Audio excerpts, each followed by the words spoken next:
The next convention was also held in New York City, 73, I think it was. And they had something like 8,000 people there, right? Now, eventually, that number went up to 32,000.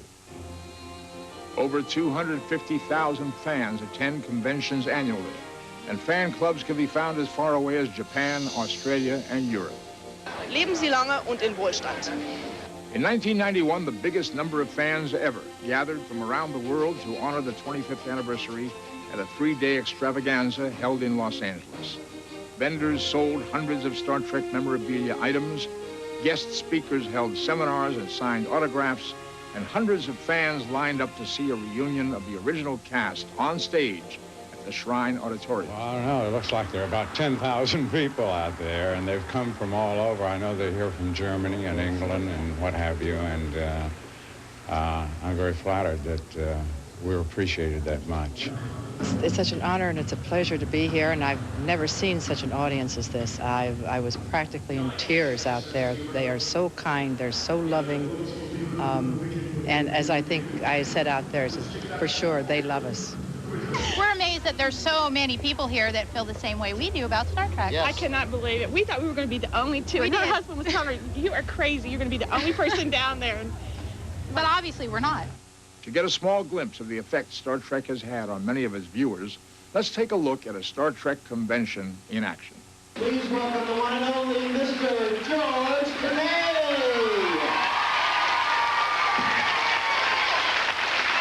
I think anything that has Star Trek on it is going to draw me to it like a magnet. AMT's been making Star Trek model kits since 1966. As a matter of fact, AMT made the actual Star Trek model that was used by the film company that is in the Smithsonian. And there has been very few years when the sales have not been doing very well for us. It's been the most successful model kit license in history. Live long and prosper, and hang loose from Hawaii. This came about because the designers of the jewelry and the fashion accessories wanted to attract attention with electronics and also have something the public would like to wear and have fun with. And the Star Trek creators saw the jewelry and wanted to have it on some of their characters to attract attention. And it's worn by War, the television show. I've been a fan since 1966, right in the very beginning, first episode. It's been a great 25 years.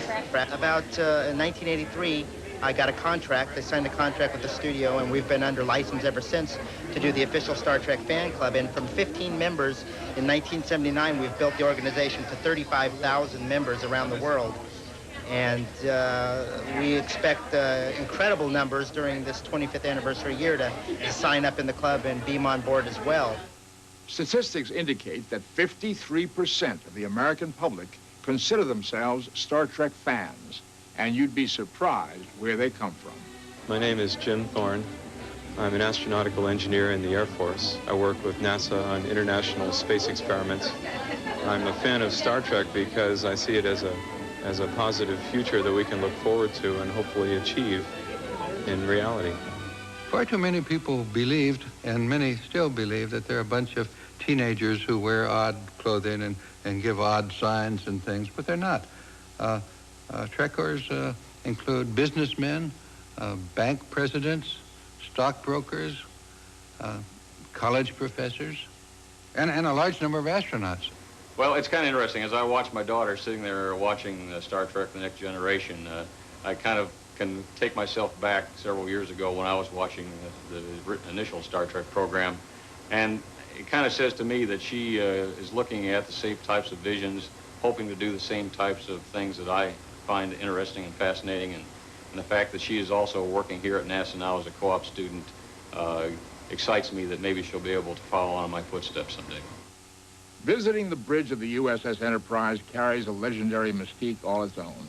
Many distinguished guests have visited the set at Paramount Studios over the years, including the chairman of the Joint Chiefs of Staff, General Colin Powell, and former President Ronald Reagan. In 1988, Universal Studios theme park premiered a thrilling new attraction, the Star Trek Adventure, seen annually by over 5 million visitors. Participants are allowed to dress up like their favorite characters, act out an action-packed scene on videotape, and beam away before your very eyes. Gene Roddenberry and several cast members were on hand for his gala opening. We get a lot of fan mail, both of us do, and constant letters are coming in all the time of people that would love to be a part of this show. Can't tell you how many letters state that. And here is the perfect opportunity for them to really be on a Star Trek and have their own little film, the whole bit. I think it's a very exciting idea. However, the most significant indication of Star Trek's impact on the world occurred in 1976. Over 400,000 letters were sent to Washington, D.C., demanding that NASA name the first of its experimental space shuttles after the futuristic spaceship in the popular television series. Well, the Enterprise was the first of the space shuttles. Star Trek was very popular in those days, and the name Enterprise was given to the shuttle. And I was lucky enough to be on the crew one of two crews that flew it from on top of the 747. There was another connection to the Enterprise in my personal life that I enjoyed for that mission, and that was the fact that I had served aboard the USS Enterprise in my first squadron. Admiral, we have found the nuclear vessel. Well done, Team 2. And Admiral, it is the Enterprise. Thank you for 25 years of giving us a great fantasy of a world and worlds that may or may not exist. Although as 2000 approaches, something tells me that that other worlds are going to make themselves known, and what you have talked about for so many years will no longer be fantasy but reality, and then we can all say congratulations on your foresight. Again, thank you, and for now I just want to say Q2 signing off. The Star Trek 25th Anniversary Special will continue in a moment.